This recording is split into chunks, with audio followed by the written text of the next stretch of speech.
Okay, I've been eyeing this piece up for a little while now, and I think it's time.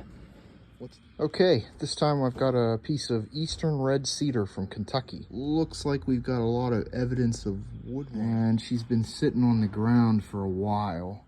But this wood is known for being particularly weather resistant. Cedar has a bit of a purple color, which should be really nice.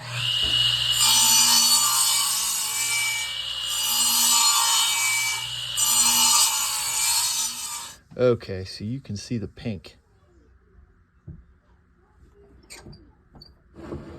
It's a decent sized piece for this small benchtop lathe, so.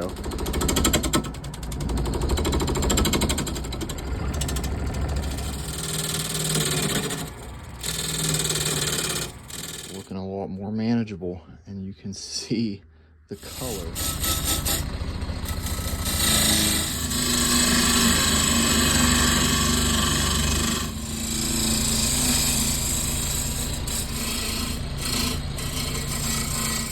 I can manage today. This piece is pretty big for this lathe, so it goes a little slower.